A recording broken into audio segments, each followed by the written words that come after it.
కడప జిల్లాలో ప్రముఖ పర్యాటక కేంద్రం గండికోట జరిగిన ఈరోజు దారుణ హత్యకు సంబంధించి పోలీసులు ఇప్పటికే పూర్తిస్థాయి విచారణ చేపట్టారు. జిల్లా ఎస్పీ ఈజీ అశోక్ కుమార్ సైతం ఘటనా స్థలాన్ని చేరుకుని వీటి స్థాయిలో పూర్తిస్థాయిలో విచారణ చేపట్టారు. అసలు ఘటన జరిగిన కారణాలు ఏంటి అంశంపై మన జిల్లా ఎస్పీకి ప్రయత్నించాం. సార్ చెప్పండి, ఈరోజు ఒక ఇంటర్ విద్యార్థిని ఇక్కడ ఒక ప్రదేశంలో పర్యాటక ప్రాంతంలో దారుణ హత్యకు గురైంది. హత్య గల కారణాలు ఏంటి? నిన్న పొద్దుటూరులో ఒక అమ్మాయి మిస్ అయిందనేటటువంటి కంప్లైంట్ మీద ఒక కేసు రిజిస్టర్ చేయడం జరిగింది. దాంట్లో భాగంగా ఎంక్వైరీని ఇన్వెస్టిగేషన్ స్టార్ట్ చేయడం జరిగింది. దాంట్లో భాగంగా ఈరోజు పొద్దున గండికోట పర్యాటక ప్రదేశానికి రంగనాయకుల స్వామి టెంపుల్ వెనక భాగంలో ఉన్నటువంటి ప్రదేశంలో అమ్మాయి యొక్క మృతదేహం మనకు లభ్యమైంది. దాన్ని బేస్ చేసుకుని ఫోరెన్సిక్ టీమ్ని, క్లూస్ టీమ్ని, డాగ్ స్క్వాడ్ని పిలిపించడం జరిగింది. చుట్టుపక్కల పరిసరాలని కూడా మనం గమనించడం జరిగింది. దాంట్లో ఇప్పటివరకు లభించినటువంటి ఆధారాలని బేస్ చేసుకొని ఫోరెన్సిక్, అదేవిధంగా మెడికల్ డాక్టర్స్ యొక్క ఒపీనియన్ బేస్ చేసుకొని ప్రాథమికంగా ఈ మర్డర్కి లేదా మర్డర్ జరిగిందా, లేకపోతే వేరే ప్రమాదవశాత్తు జరిగిందా, లేకపోతే రేప్ జరిగిందా లేదా అనేటటువంటి విషయాల మీద కులంకషంగా మేము దర్యాప్తుని ముమ్మరం చేస్తున్నాం. ఇప్పటివరకు దొరికినటువంటి ఆధారాల బేస్ చేసుకొని చూస్తే రేప్ జరిగినటువంటి ఆనవాళ్ళు కనిపించడం లేదు. డాక్టర్ గారి యొక్క ప్రాథమిక అంచనా ప్రకారం పోస్టుమార్టం జరుగుతుంది. పోస్టుమార్టం జరిగిన తర్వాత దీనికి సంబంధించినటువంటి పూర్తి వివరాలని మీడియాకు తెలియజేయడం జరుగుతుంది. అంటే ఆ అమ్మాయి యువతికి బాలిక కూడా ఈ లొకేషన్ యువకుడితో పాటు ఇక్కడ ప్రాథమికంగా ఇక్కడికి వచ్చారు. సో అక్కడ ఆ అమ్మాయి శవం కూడా నీట్గా కనిపించింది. అంటే ఇక్కడ అత్యాచారం జరగలేదని కూడా అంటే వాళ్ళు ఆరోపిస్తున్నారు, తల్లిదండ్రులు ఆరోపిస్తున్నారు, తన హత్య చేశాడని కూడా ఆరోపిస్తున్నారు. అంటే దీంట్లో నిజమెంత?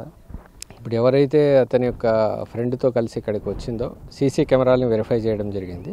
ఇక్కడ దొరికినటువంటి సీసీ కెమెరా ఫుటేజెస్ ఆధారంగా అతను ఈ అమ్మాయి ఇద్దరు కలిసి ఇక్కడికి రావడం అనేటటువంటిది వాస్తవం. వచ్చిన తర్వాత మళ్ళీ ఇక్కడి నుంచి అతను ఒంటరిగా అటువైపుకి వెళ్ళిపోవడం, మళ్ళీ ఈ అమ్మాయి ఒంటరిగా ఇక్కడే ఉండడం అనేటటువంటి సీసీ కెమెరాల్లో మనకు గమనించడం జరిగింది.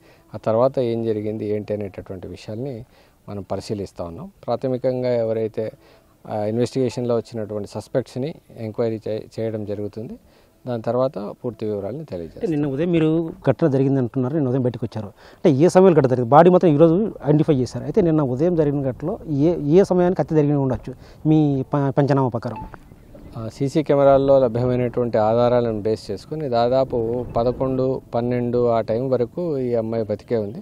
12 గంటల వరకు సీసీటీవీ ఫుటేజెస్ కావచ్చు, లేకపోతే ఇక్కడ ప్రత్యక్ష సాక్షులు ఎవరైతే అమ్మాయిని చూశారో వాళ్ళ సమాచారాన్ని బేస్ చేసుకొని కూడా 12 గంటల సమయంలో కూడా ఆమె యొక్క ఆనవాళ్ళు ఇక్కడ మనకు లభ్యమయ్యాయి తిరుగుతున్నట్లు.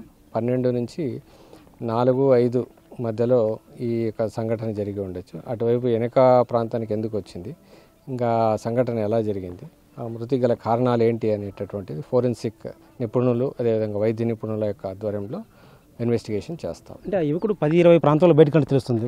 ఘటన 12 గంటలు జరిగినట్టు మీరు ప్రాథమిక ఆధారాల ప్రకారం చెప్తున్నారు. అంటే దీనిపై మరొకరు హస్తం ఏమన్నా, మరొకరు నుంచి ఇక్కడికి వచ్చి ఘటన హత్యకు పాల్పడి ఉండొచ్చా? వెరిఫై చేస్తా ఉన్నాం. ఇంకా ఇతర సస్పెక్ట్స్ ఎవరున్నారు, ఏమైనా ఉన్నారా లేదా, ఇతనికి సంబంధం ఉందా లేదా అనేటటువంటిది కోణంలో ఎంక్వైరీ చేస్తున్నాం. ఇప్పటివరకు జరిగినటువంటి ప్రాథమిక అంచనా ప్రకారం రేపు జరిగినటువంటి ఆనవాళ్ళు చాలా తక్కువగా ఉన్నట్టు మనకు తెలుస్తుంది. ఇంకా ఫర్దర్ ఏమైనా విషయాలు ఉంటే మీడియాకు సత్వరం తెలియజేయడం జరుగుతుంది. Thank you sir. ఎవరైతే ఇంటర్ బాలిక హత్య గురైందో దీనితో ఎస్పీ మాత్రం సంచలన విషయాలు చెబుతున్నారు. నిన్న ఉదయం ఇంటి నుంచి వచ్చిన బాలిక ఇక్కడికి ఉదయం 10 గంటలకు చేరుకున్నారు. అయితే 10:30కు ఎవరైతే అనుమానాస్పద వ్యక్తి యువకుడు లోకేష్ ఉన్నాడో 10 గంటల 20 నిమిషాలు ఇక్కడి నుంచి వెళ్ళిపోవడం జరిగింది. బట్ హత్య మాత్రం 12 గంటల జరిగిన ప్రాంతంలో జరిగినట్లు కూడా జిల్లా ఎస్పీ చెబుతున్నారు. అంటే దీని వెనక మరొక హస్తం ఎవరంతా ఇంకా ఎవరైనా చేశారా ఏంటి ఆ అంశాలపై లోతుగా విచారణ చేపడుతున్నాం. తదనంతరం కూడా పూర్తి విషయాలు వెలువరించే అవకాశం ఉంటుందని చెప్తున్నారు. కెమెరా పర్సన్ సుదర్శన్తో శివ, బిగ్ టీవీ, గండికోట నుంచి.